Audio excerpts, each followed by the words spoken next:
안녕하세요. 세스코리아의 한노아라고 합니다. 오늘은 지난 시간에 이어서 세스 유니버시티 에디션을 이용해가지고 분석을 하는 방법에 대해서 알아볼 텐데, 오늘은 그 첫 순서로 데이터를 처리하는 방법에 대해서 알아볼 거예요. 사실 웬만한 분석은 데이터 처리를 통해서도 충분히 수행이 가능하거든요. 근데 이 데이터 처리조차도 어려워하시는 분들이 굉장히 많습니다. 그래서 세스 유니버시티 에디션을 이용해가지고 어떻게 쉽게 데이터를 변형하고 바꾸고 요약하고 통계량을 뽑아내고 그걸 통해서 어떻게 인사이트를 찾을 수 있는지 한번 알아보도록 할게요. 자, 먼저 세스 유니버시티 에디션에서 불러올 수 있는 파일의 종류인데요. 이게 중요한 이유는 저희가 어떤 편리한 기능을 제공해도 만약에 사용할 수 없다 그러면 굉장히 불편하겠죠. 근데 세스 유니버시티 에디션 같은 경우에는 CSV 파일, 이게 콤마로 구분된 그런 파일을 말하죠. 이런 파일은 물론이고 JMP, MSXS, MSXL, 뭐 여러 가지 스타타 같은 이런 상용 소프트웨어들에서 제공하는 테이블들까지 다 임포트가 가능하기 때문에 충분히 다양한 데이터를 불러와서 사용하실 수 있어요. 자, 그럼 우리가 실습에 사용할 데이터에 대해서 먼저 알아보겠습니다. 저희가 사용할 데이터는 이커머스 상거래 데이터, 이 상황을 가정을 할 건데, 먼저 고객 정보랑 거래 정보랑 상품 정보가 있어요. 고객 정보는 고객 고유 정보, 고객 단위로 되어 있는 데이터고요. 고객 번호를 기준으로 뭐 성별, 나이, 지역 번호 같은 게 들어가 있고요. 그리고 거래 정보 같은 경우에는 이제 거래 단위로 발생하는 데이터예요. 예를 들면 내가 뭐 편의점에 가서 카드로 결제를 한다. 그러면 카드로 결제를 했을 때 그게 한 거래 단위가 되는 거고요. 그때 샀던 상품 리스트들 있죠. 그게 이제 상품 번호로 찍히고 내가 샀다는 게 고객 번호로 찍히게 되겠죠. 그리고 그 상품에 대한 가격이 표시됩니다. 그다음에 상품 정보 테이블은 상품 번호로 되어 있는 걸 이제 이 상품은 어떤 종류의 상품인지 그런 정보를 가지고 있는 테이블이라고 보시면 될 것 같아요. 이렇게 세 가지 테이블을 이용해서 처음에 데이터를 한번 불러와 볼 거고요. 그리고 테이블을 요약해 가지고 각 고객 거래 단위로 되어 있는 데이터를 고객 단위로 한번 만들어 볼 거예요. 그 다음에 각각의 테이블을 한번 결합해 볼 거예요. 그리고 점수를 만들어 가지고 어떤 고객이 구매 금액도 높고 구매 빈도도 높은지 한번 찾아보도록 하겠습니다. 여기서는 VIP 고객이라고 했는데 그 퍼센티지는 뭐 편의에 따라서 정하시면 될 것 같아요.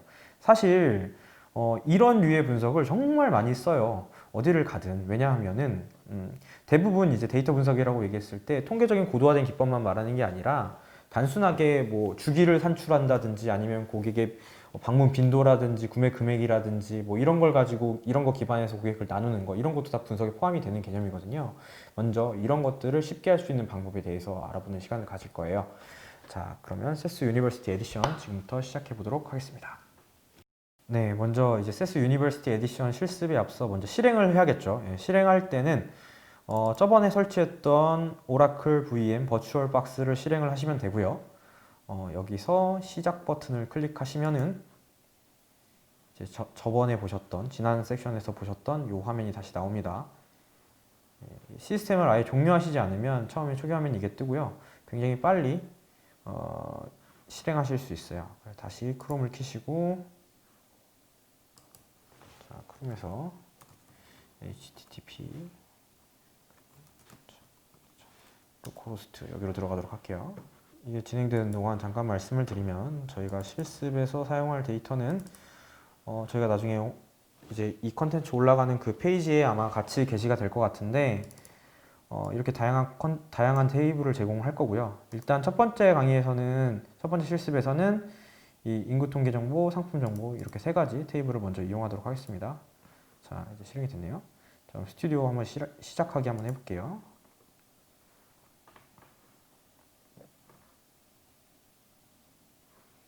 네, 초기화가 되고 있고요. 네. 여기 먼저 시작하기에 앞서서 내 폴더 밑에다가 폴더를 하나 만들어 주도록 하겠습니다. 002 해가지고 원천 데이터 이렇게 하나 만들어 주고요. 그리고 또 하나 만들어 줄게요. 폴더 하나 해주고 003 하고 여기는 프로세스 플로우 이렇게 하도록 할게요. 저번에 지난 시간에 말씀드렸다시피 시각적 프로그래머에서는 프로세스 플로우 단위로 이제 작업을 수행하신다고 보시면 되고요. 원천 데이터라고 만든 이 폴더에는 아까 보여드렸던 이 파일들을 업로드 할 거예요.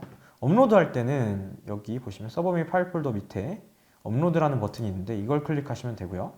파일 선택을 누르시면은 아까 제가 데이터를 저장한 공간 지금 바로 가게 되어 있는데 바로 가지 않는 경우에는 찾으시면 됩니다. 이렇게 해서 한꺼번에 저는 그냥 다 올리도록 할게요. 어차피 실습을 이어갈 때 계속 쓸 거기 때문에 열기를 누르시면 이렇게 일괄 선택이 되고요. 업로드 버튼을 눌러주시면 되는데 자, 이렇게 업로드가 그럼 됩니다. 근데 이 데이터를 바로 쓸 수 있느냐? 그렇진 않아요. 얘는 CSV 형태로 되어 있는 파일이기 때문에 이걸 이제 CS 데이터셋 형태로 바꾸는 작업이 필요해요. 그 작업은 작업 및 유틸리티에 가시면은 여기에 데이터 가져오기라는 기능이 있습니다. 데이터 가져오기를 한번 드래그해서 드랍 해보겠습니다. 프로세스 플로우로. 자, 얘를 더블 클릭을 하시면 이제 파일을 선택할 수 있는데 그냥 직관적으로 아까 저장했던 원천 데이터에서 이렇게 드래그해서 드랍해도 돼요. 아니면 경로를 찾아서 기정해 줘도 되고요. 자, 여기 보시면 여러 가지 선택지들이 있는데 저희가 바꿔줄 건 출력 데이터라고 되어 있는 부분이 있죠. 이게 무슨 의미냐면 원천 데이터에 있는 이 파일을 가져올 건데 이걸 CS 데이터셋 어느 라이브러리에 어떤 이름으로 저장할 거냐 이건데 이름은 여기 커스터머 데모라고 되어 있는 이걸 그대로 사용할 거고요. 라이브러리 같은 경우에는 지난번 시간에 만들어놨던 마이태스크로 지정해 줄게요. 이렇게 바꿔놓으시면 될 것 같습니다. 저장을 누를게요.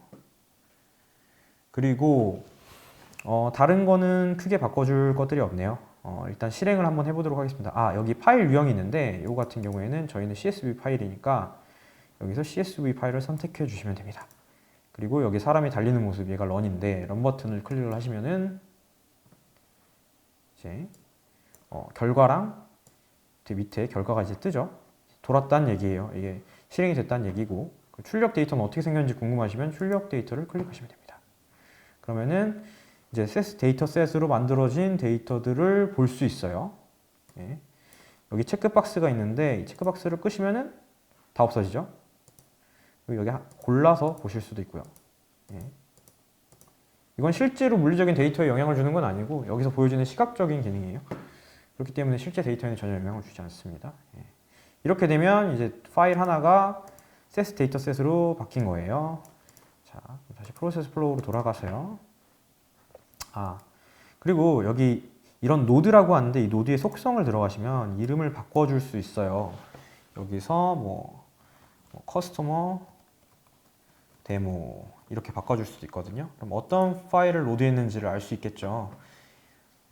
그 다음에 다시 한번 데이터 가져오기 해서 저희 파일을 총 3개를 사용할 거기 때문에 서브 유틸리티 이번에 상품 정보 가져오겠습니다. 상품 정보 이거 카피해 가지고 앞선 과정과 동일하게 진행하시면 됩니다.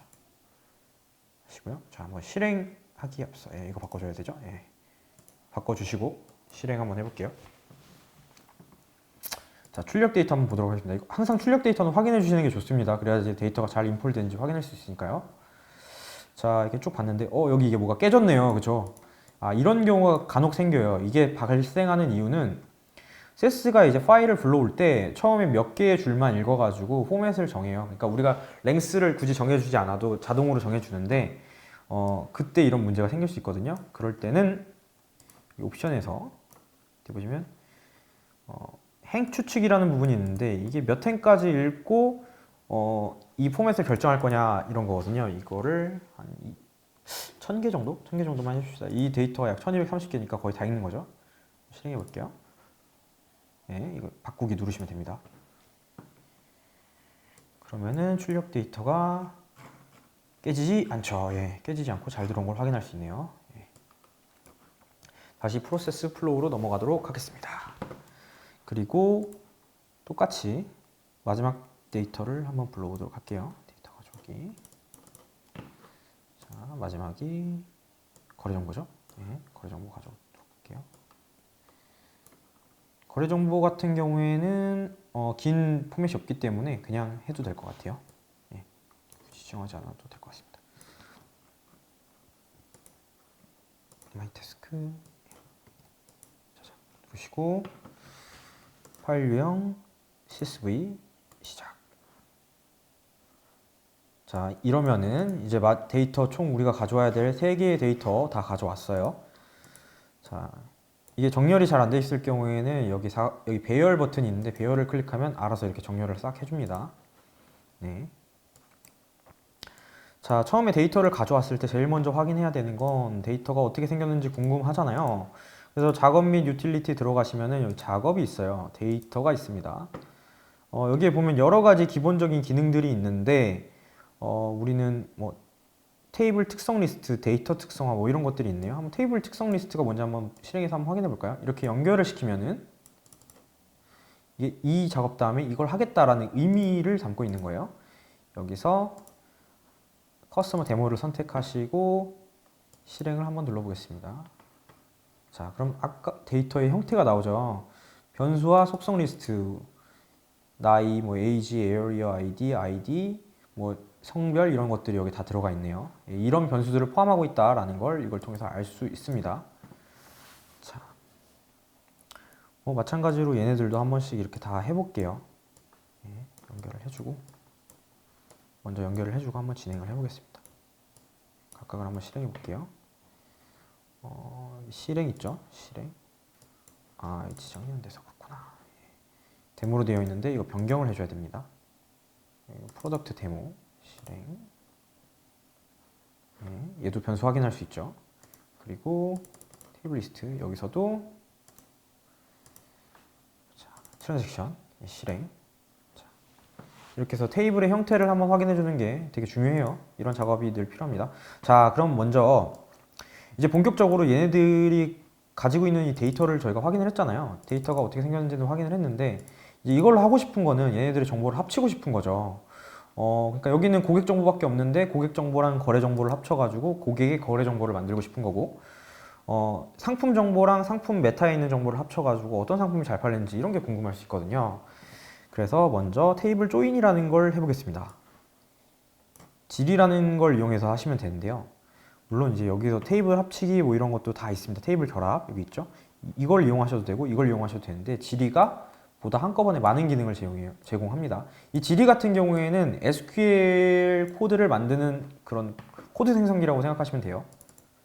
자, 지리를 더블 클릭할게요. 그러면은 여기 플러스 모양이 있는데 이 플러스 모양이 테이블을 가져오는 그런 기능을 합니다.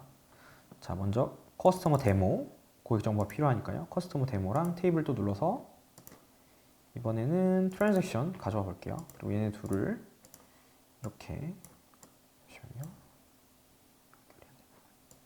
이렇게 드래그 하신 다음에 누르면 조인이 있어요. 조인을 클릭하시고 레프트 조인 해보겠습니다. 레프트 조인 하고 왼쪽에는 기준이 되는 테이블 커스터머 데모를 넣고 오른쪽에는 트랜잭션 거래 정보를 넣고 저장을 눌러보겠습니다. 자, 그러면 여기 지금 키가 잘못되어 있죠. 여기는 ID인데 여긴 트랜잭션 ID가 되어 있잖아요. 트랜잭션 ID는 거래 ID거든요. 이럴 때는 여기를 클릭하셔서 커스터머 ID로 바꿔주시면 돼요. 만약에 이 테이블하고 이 테이블에 있는 키 변수가 똑같으면 자동으로 둘이 매핑이 돼요. 근데 이 경우는 다르기 때문에 그런 겁니다. 이 컬럼을 들어가시면은 두 테이블을 조인했기 때문에 테이블 두 개가 들어가 있어요. 여기서 가져올 변수 일단은 ID만 한번 가져와 볼게요. 그리고 성별이랑 연령도 한번 가져와 봅시다. 그리고 트랜잭션 같은 경우에는 트랜잭션 ID 그리고 by AMT를 가져와 볼게요. 이걸로 할 건 트랜잭션 ID를 가지고 이 사람이 얼마나 많이 구매를 했는지, 그리고 이 by AMT를 가지고는 이 사람이 구매한 평균 구매 금액이나 아니면 총 구매 금액 같은 걸 구할 수 있어요. 그걸 한번 해볼게요. 이때는 distinct count라는 기능을 쓰면은 예를 들어서 트랜잭션 ID는 똑같은 게 여러 개 찍혀 있을 수 있는데 그거를 이제 유니크한 것만 골라가지고 건수를 세는 거예요. 예를 들어서 A라는 사람한테 트랜잭션 ID가 똑같은 게 5개 붙어 있다. 그러면은 그걸 5개로 카운트하는 게 아니라 1개로 카운트하는 거예요. 그게 이제 distinct count라고 보시면 되고요. by AMT 같은 경우에는 합계를 가지고 한번 해보겠습니다. 자, 그리고 그룹 같은 경우에는 이제 그룹 by 문인데 뭘 기준으로 서머리 할 거냐라는 건데, by AMT는 서머리 대상이 아니기 때문에 서머리를 해주는 기준이 아니기 때문에 제거를 하는 겁니다. 예. 자, 다시 볼게요. 자, 이렇게 돼 있죠. 그럼 여기 이름을 다시 지어줄 수 있어요. 얘는 지금 트랜지션 ID라고 되어 있는 트랜지션 ID를 가지고 구매 건수를 만드는 거니까 by CNT로 바꿀게요. by count. 예, 그리고 얘는 by AMT 그대로 가도록 하겠습니다. 여기 이 컬럼 이름은 새롭게 만들어지는 그 컬럼의 이름을 바꿔주고 싶을 때 지정하시면 되는 겁니다. 예. 그다음에 실행을 눌러보도록 하겠습니다. 실행을 누르면 출력 데이터 해가지고 나왔죠. 자, 여기 전체 행위 5,000건이죠. 트랜잭션 데이터 같은 경우에는 약 얘가 10만 건 정도 되거든요. 그러니까 둘을 결합했는데 5,000건이라는 건 아이디와 이 고객을 기준으로 지금 나머지가 다 정리가 됐다는 의미거든요. 자, 보시면은 첫 번째 고객 같은 경우에는 여성이고 40대고 구매를 2번이나 하셨네요. 그리고 구매 금액은 얼마냐 이게 약 110만 원. 많이 사셨네. 예, 이런 걸 볼 수가 있죠. 근데 이렇게만 보면은 그냥 데이터를 읽는 거고 다시 돌아가서요. 이제 여기서 어떤 사람이 많이 구매를 했는지 궁금하죠. 저희 전체 5,000명 고객 중에서 누가 상위 5%냐 그걸 한번 알아보도록 할게요. 데이터 순위화라는 게 있어요. 이 데이터 순위화라는 기능을 가져와 가지고 넣으시면은 이렇게 연결을 시키면 여기서 테이블을 또 골라줘요. 저희가 확인 안 한 게 있는데 이 지리 같은 경우에는 기본으로는 테이블을 이렇게 내보내요. work.query로 내보내게 돼 있어요. 근데 이거를 바꾸고 싶을 때는 속성을 들어가셔서 여기서 출력 위치는 라이브러리를 말하는 거고요. 이걸 바꿔주시고 결과 같은 경우에는 커스터머 서머리 이게 테이블명인데 이렇게 바꿀게요. 다시 한번 실행을 해보겠습니다. 다시 돌아왔죠? 예. 한번 확인해 볼게요. 라이브러리 가셔가지고 내 라이브러리 마이데스크 여기 새로 생긴 걸 확인할 수 있죠. 여기서도 순위화를 다시 들어가셔서 순위화해서 테이블을 다시 고르겠습니다. 예, 이렇게 하시면 이제 여기 순위화 컬럼을 지정할 수 있는데 순위화 컬럼 같은 경우에는 이 설명에 앞서서 먼저 이거부터 말씀드릴게요. 여기 적색으로 별표되어 있는 애들 있죠. 이 적색으로 별표되어 있는 애들은 꼭 넣어주셔야 되는 애들이에요. 그리고 나머지 적색으로 별표가 되어 있지 않는 애들은 선택적으로 넣어주거나 바꿔주는 애들이에요. 기본 탭은 데이터, 옵션, 정보, 노드 이렇게 돼 있어요. 근데 보통은 데이터랑 옵션을 많이 쓰실 거예요. 옵션 같은 경우에는 순위화라고 하면 어떻게 순위화할 거냐 이런 것들을 정할 수 있는 거고 데이터 같은 경우에는 내가 어떤 데이터를 가져올 거고 그 데이터에 있는 어떤 변수를 사용할 거야 이런 걸 지정해 줄 수 있는 거고요. 그리고 여기 같은 경우는 출력 데이터죠. 그래서 내가 이 작업을 통해서 만들어진 결과를 어디다 출력할 거고 뭐로 출력할 거야 라는 걸 여기서 지정할 수 있습니다. 자, 순위화 컬럼은 이렇게 두 가지 지정할게요. 이건 구매 건수고 구매 금액이었죠. 지정을 하고요. 그 다음에 옵션에 가셔서 순위화 방법이 있죠. 순위화 방법이 여러 가지가 있어요. 뭐 분위수도 있고요. 비율 순위도 있고 백분율도 있고 되게 다양한 순위가 있습니다. 여기서 마음에 드시는 걸로 필요에 따라서 쓰시면 돼요. 저는 비율 순위 한번 써볼게요. 높은 순으로 한번 해보겠습니다. 그리고 큰 값에서 작은 값으로 정해볼게요. 그러니까 높은 것부터 이렇게 순위를 매기는 거죠. 자, 금액이 큰 것부터 이렇게 매기는 거예요. 그리고 여기 데이터로 다시 들어와서 데이터셋 이름을 가셔가지고 이걸 랭크가 들어가 있는 거잖아요. 여기서 서머리가 아니라 랭크로 이름 바꿔가지고 저장을 한번 해볼게요. 실행을 누르겠습니다. 자, 실행을 누르면 결과가 나오죠. 기본적으로 원래 있던 정보들 다 그대로 있고 거기 옆에 이제 순위화된 정보들이 들어가 있죠. 한번 잘 됐는지 한번 확인해 보겠습니다. 자, 0.00002부터 1까지 있네요. 100분위로 했기 때문에 그렇죠. 자, 기준을 보겠습니다. 이건 by CNT에 대한 순위인데 by CNT가 제일 높은 사람이 제일 작은 값을 가지고 있지요. 그렇죠? 그리고 여기도 rank by AMT가 제일 작은 사람이 작은 값을 가지고 있죠. 그러니까 100% 기준으로 봤을 때 이 사람들은 0.00002%에 속하는 사람들인 거죠. 구매 금액이랑 구매 건수가. 구매 건수는 또 다른 얘기긴 한데, 예, 아무튼 돌아가서.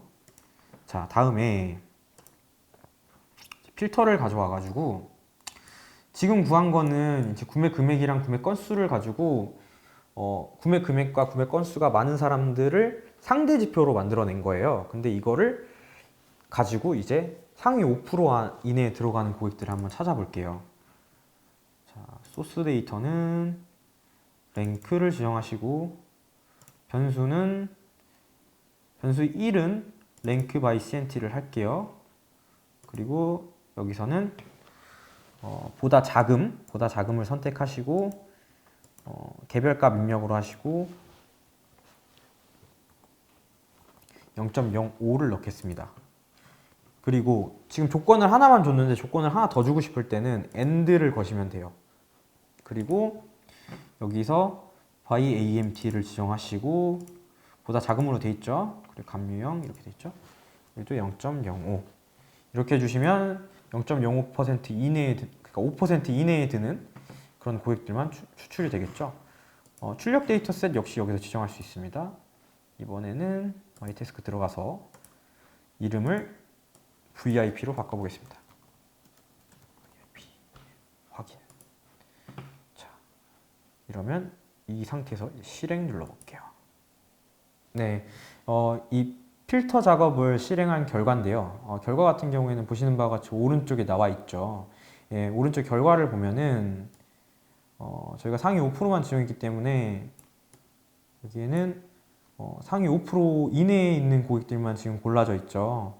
전체가 아까 5,000명이었는데 지금 75명 정도 선택이 된 거예요. 5,000명 중에 75명이면은 이 정도는 VIP 고객이라고 얘기해도 되지 않을까 싶은 숫자죠.